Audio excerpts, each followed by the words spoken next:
This talk is titled Layers, Folds, and Semi-Neuronal Information Processing. My name is Bradley Alicea. I'm presenting on behalf of my co-author Jesse Parent. We're from the Orthogonal Research and Education Laboratory. So we start with this concept of a metabrain model. We have an archive preprint. You can see at the left details on that. And metabrain models are these layered models with layers having a different representational value. So you have, in this example, you have sensory input coming at a single point, and then you have a low-level representation. And so this is something like a neural net, which is almost representation-free. And this is opposed to the next level, which is the high-level representation, which would be like a symbolic model. And this is sort of similar to a neurosymbolic model, except there are two differences. One is that there's significant communication between the lower and higher level of representation, and the other is this topological bending in different directions. Especially here, we have the high-level representation bending around the low-level representation. So we can exploit this a little bit more, and we can look at how maybe we can take these layered models and fold them over and make them functionally more explicit. So we can take this three-layered metabrain, we can fold it twice. We fold it once, and it's going inward. We fold it twice, and it actually resembles a process in developmental biology called evagination. So evagination happens when a gut is formed in an animal embryo. And so this will become important later, but just suffice it to say, we can make these functionally salient models, computational models. So how does folding map to broader function? So this folding isn't just trivial. It actually does a number of things. The first is that it improves spatial communication between the layers. So modules of different parts, say in one layer or another, come into alignment or proximity. And you can see as this model folds twice, one side of the model comes into closer proximity to the other side. And so you can have connections form and things like that. Another thing is that it's a situated topology of folds and layers. So it actually resembles what you might find in an embodied agent. So this is a computational agent that we're really interested in applying this to. So we capture complex geometric transformations of development and cognition.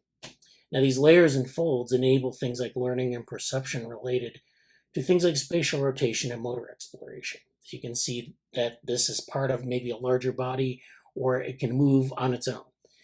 Layers and folds, however, can also enable things like array processing. So they can actually enable things to be sensed or things to be active from multiple angles in multiple directions.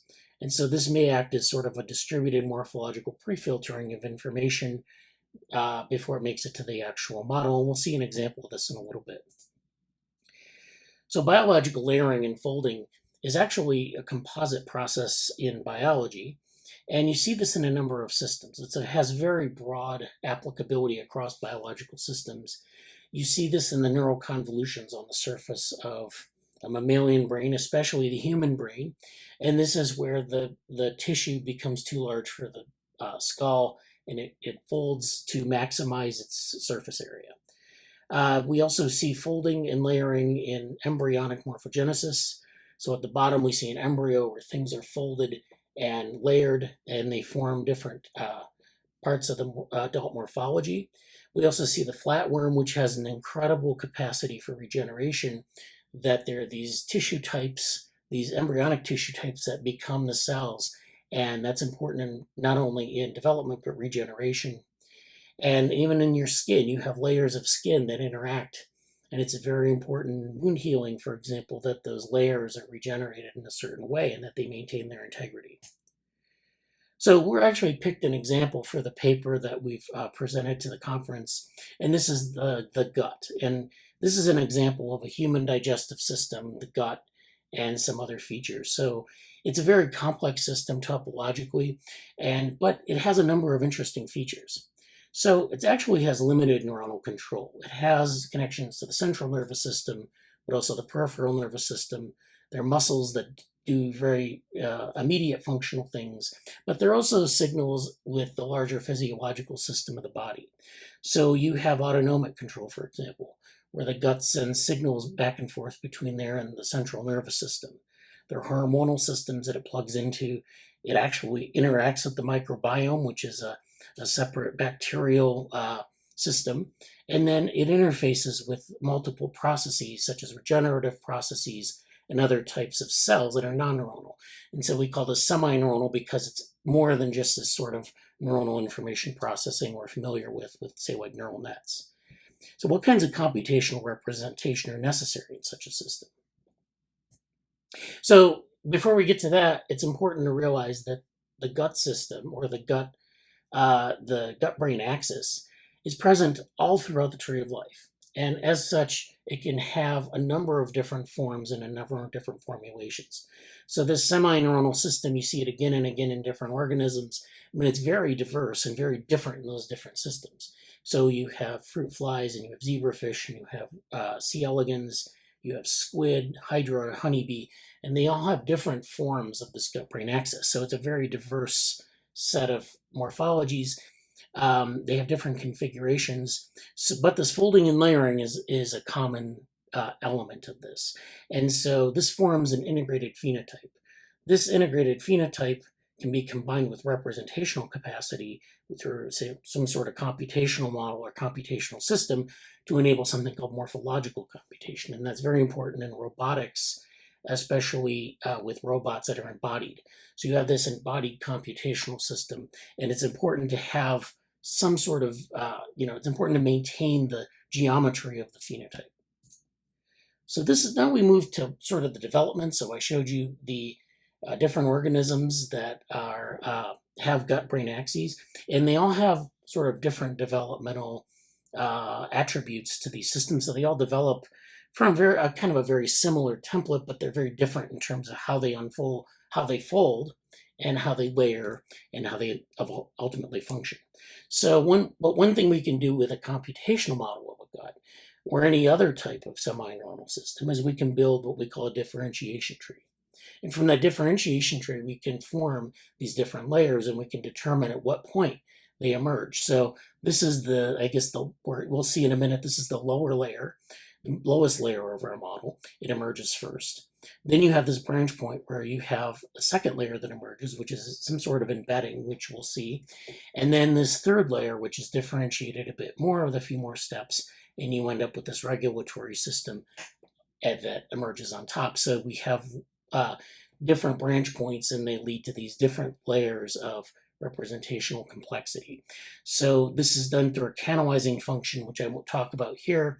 This tree shows the progression of development from of a layered system from a single precursor in black to these three layers that are defined by different models. And so now we have this system where we go from A, B to C, so we're going upward.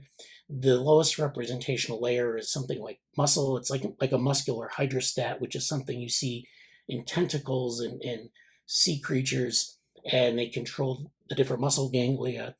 B is this embedding. It's a neural network embedding, which allows a neural network to be embedded in space. And then C is this allostatic regulation layer, which allows you to generate different states of regulation, physiological regulation. So they all kind of fit together in a certain way. And in what we've done with this model is we use something called connectivity and activation encoding to allow the elements of these different layers to learn and adapt. So we start with the muscular hydrostat. And the muscular hydrostat, as I said, it undulates. These muscle ganglia produce a force, and they're coordinated through connections, and they can manipulate things, or they can exert a force in a certain direction. And so the muscles in the gut do a similar thing. But the interesting thing here is that you have a starting point, a stimulus. As I showed in the first example, you have sensory information coming in. In this case, it's proprioceptive stimuli coming in. So something is pushing against the muscle wall of the gut. Then the muscle is activated. These different parts of the hydrostat have different force values, plus or negative. And this is WIJF. This is our encoding here for this activation. So different parts of this are activated, and this is spatially explicit. So we go from one end of the gut to the other.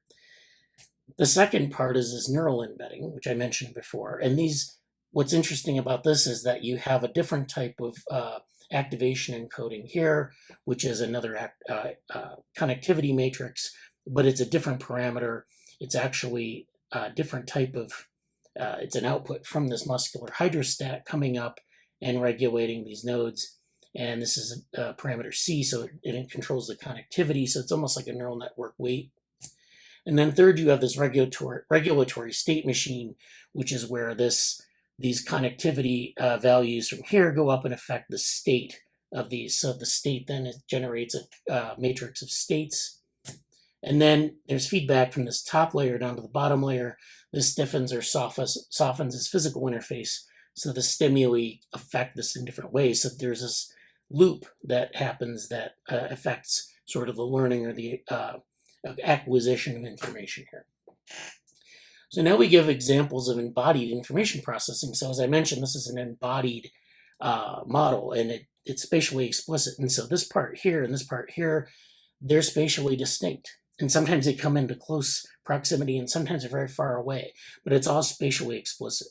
So we have things being exchanged. We have information coming in from the side. We have information being exchanged between layers. And so I want to talk about a couple of examples of how we use layering and folding in different types of computational agent systems. So the first one is this topological remapping in Bratenberg vehicle. If you're familiar with Bratenberg vehicles, they're these toy models of the brain, but they're also robotic models. So in this case, we have a brain case that's scaled relative to the body. And we have a small brain case. We start out with a single layer, a small brain case, and it's just a mapping between the sensor and effector here. And then in the second example, this brain case becomes layered, and then it starts to grow out. So it becomes larger relative to the body size. And then the third example, we have this layered network where we have two layers where the network is doing different things here. And we're still going between the sensor and effector, but it's a much more complicated mapping. And we're adding neurons in here. And so we're able to build complexity in that way.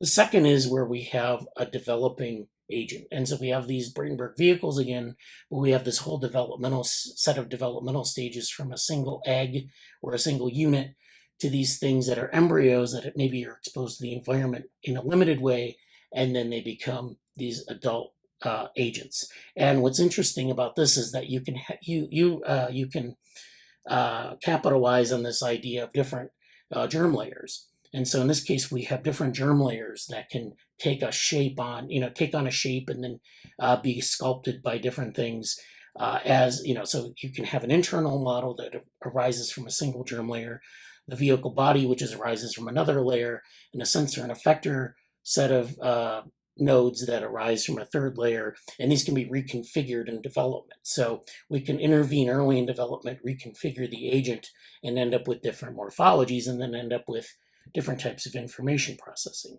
We have both layering and folding here. We have these different layers of computational tissue, as it were, and then we also you can have topological complexity where you can fold these and interdigitate them and do all sorts of interesting things.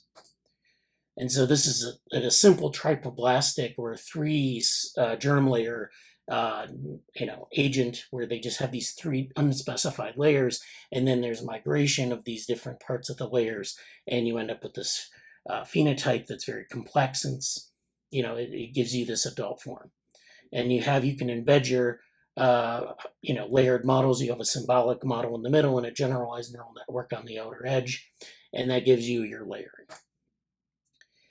Finally, I want to talk about applications. So we envision this type of modeling to be applicable to building soft robots. So soft robots are robots that have compliant materials like, they're very flexible, they're very, they do a lot of interesting things, like they can grab pencils, they can swim, they can do other types of locomotory activities like that cheetah at the top, or the robotic cheetah. And in building soft robots, we haven't really focused on the complexity of the controllers. We've focused on the complexity of the phenotype. And so this type of controller, could be used very effectively as it's embedded in the phenotype of the soft robot, and it takes full advantage of the embodiment of those soft robots in different ways. So, if you're holding a pencil, you can actually develop a robot to hold a pencil. You might mimic the human form, but you might also mimic some other type of form. Similarly, with the cheetah, you would have that similar stride and gait, those sorts of attributes, but you might have some really interesting materials or regulatory models or computational models that emerge to control that. And so that's where we want to head with this ultimately. Thank you for your attention.